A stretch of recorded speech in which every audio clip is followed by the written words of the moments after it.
avait très bien, elle a choisi. Regarde. C'est un peu con. Miaou. Miaou. C'est un peu con. Oh, on a déjà fini, ça va vite. Alexia, ça va trop vite. Petite pause, le con. Le con. Le con.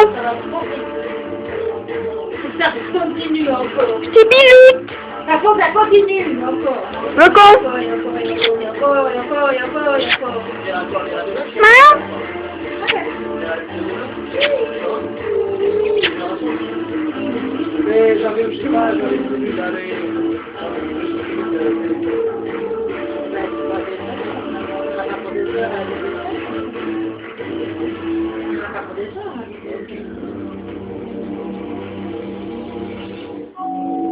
Regarde-moi.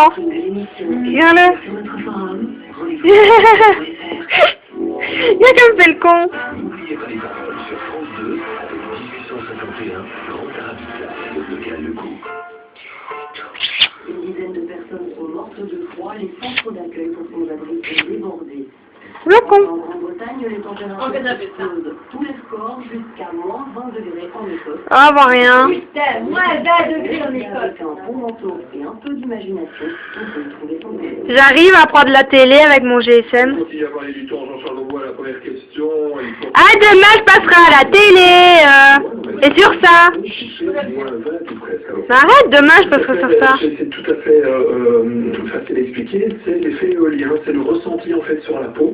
On est dans des courants de nord-est, est, donc relativement froid. Le vent est modéré et donc c'est cette impression qui donne, par exemple pour aujourd'hui, on avait moins 5 degrés à Bruxelles, on avait un ressenti de moins 19 degrés sur la peau. Demain il va faire du vent. Donc, tout ça à cause du vent. Bon, il y a aussi les bases d'air qui sont froides. Hein. On peut voir l'animation que voici et on voit que pour demain notamment, on a de nouveau une bulle d'air froid qui se développe vraiment sur le pays et donc les températures, notamment demain après-midi, vont être à nouveau en baisse. Jean-Charles, vous parlez de demain, mais ça va durer combien de temps?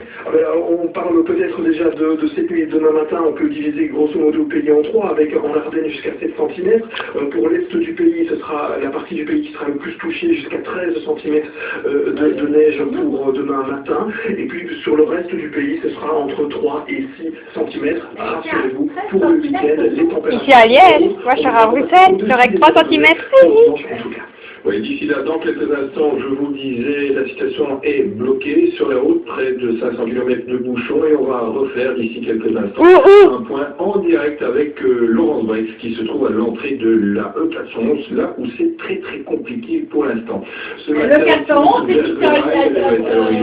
c'est Sauvigny à Courbet, près de Louvain-la-Neuve. Une automobiliste a perdu le contrôle de son véhicule, il est entré en collision frontale avec un minibus.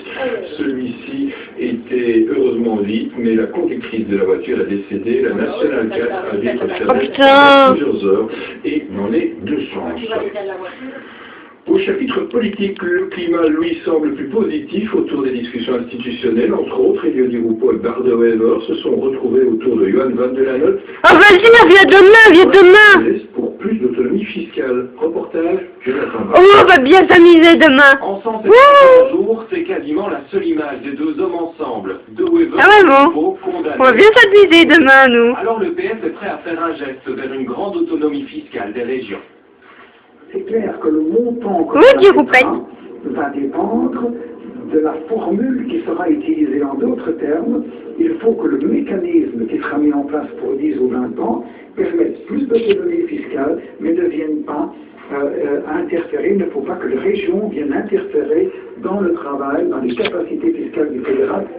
Traduisez plus d'autonomie sans appauvrir le fédéral. Un chiffre serait sur la table de Johan van de la Notte, une autonomie de 14 milliards d'euros, 40% de l'impôt des personnes physiques perçu par le fédéral. Oh le gros. Moins de 50%. Et moi tantôt, j'écoutais Énergie, et à un moment, il parlait de Wever, alors ils disent...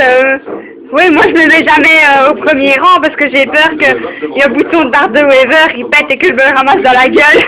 Si elle est verrouillée ou si les régions Il disait ça sur Énergie, c'était trop marrant. Il y a toujours une ouverture pour l'autre. Ça, c'est depuis juin, la plante de difficulté. Ah oui, il a mis le 2. de la perspective flamande.